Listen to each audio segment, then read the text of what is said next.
Hey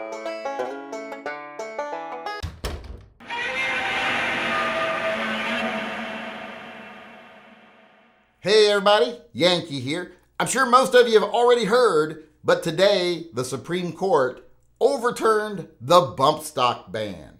And I know a lot of people are very excited about this. I've seen videos popping up left and right. Supreme Court overturns Bumpstock ban. Huge victory for the Second Amendment. And I even had people in my live chat last night asking me about it and why I wasn't more excited about it.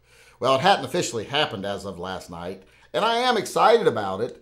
But I'm not that excited about it because here's the thing, it is a huge victory, but it's not a huge victory for the Second Amendment. This case was never about the Second Amendment.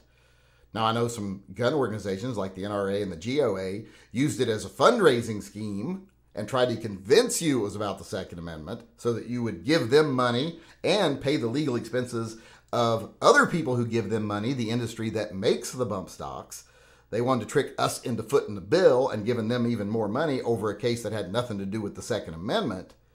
But that's beside the point because this wasn't a Second Amendment case. This wasn't about restoring any of your rights, protecting any of your rights, enshrining your rights. It wasn't about any of that. It was about Chevron.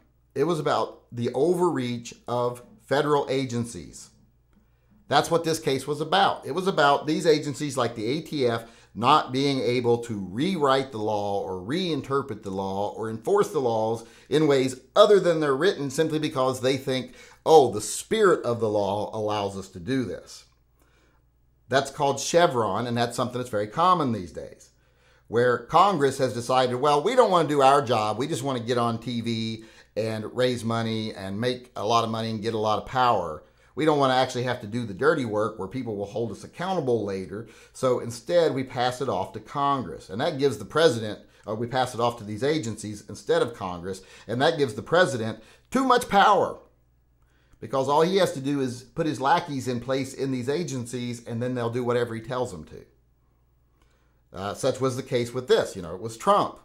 Trump decided you shouldn't be able to have bump stocks. His lackeys in the ATF and other agencies made it so. Without congressional approval, without any law to back that up. It was just an edict from the king.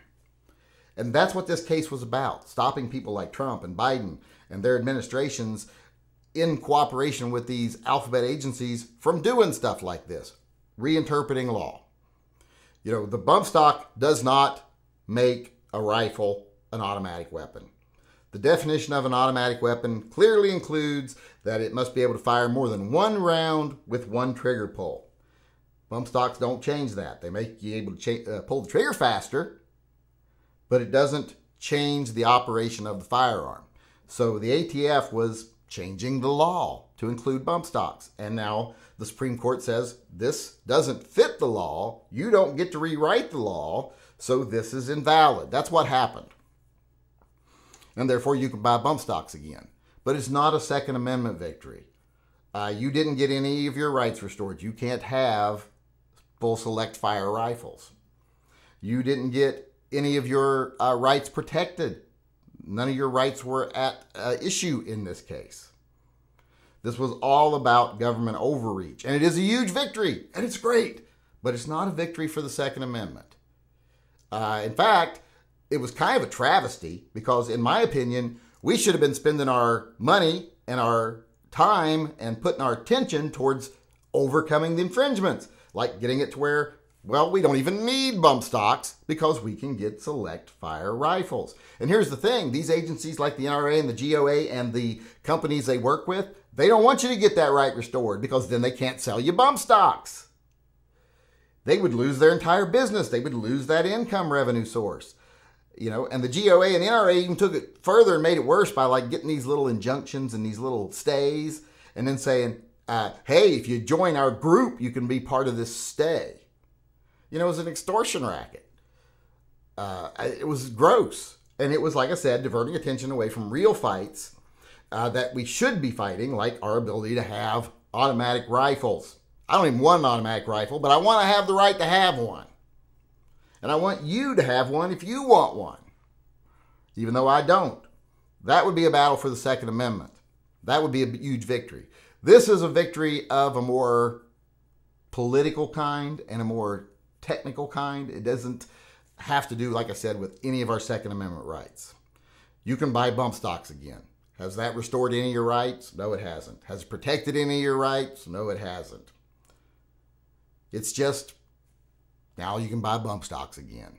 But beyond that, it's more important because, like I said, it is a slap on the wrist of these agencies. It's the Supreme Court saying, hey, this has been going on long enough. This has got to stop. Only Congress can write laws. You guys got to quit it. That's a big deal. That's a huge victory. That I'm excited about. But when it comes to the Second Amendment, this was more of a distraction than anything else. This was supporting a company and companies that need your rights to be restricted for them to sell their crappy product.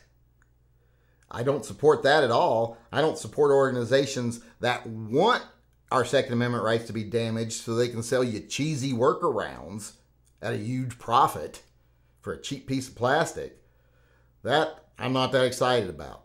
Like I said, the whole thing about slapping down the whole Chevron thing and telling these agencies you're going to have to either start making the system work or just do nothing, that I'm okay with. That is awesome. That's a great victory. But as far as the Second Amendment is concerned, as I said, none of your rights were restored. None of your rights were enshrined. None of your rights were even respected. In fact, this victory is supporting a company and a product that requires your rights to be infringed just to exist. And that's not something I get all that excited about. That's not something I even care about. That's something I think we shouldn't have even been involved in. And I don't feel like I've won anything special today other than what I was talking about as far as Chevron is concerned. As far as the Second Amendment concerns, today is just like yesterday. The same infringements that were there then are still there now. So I don't consider it a huge victory.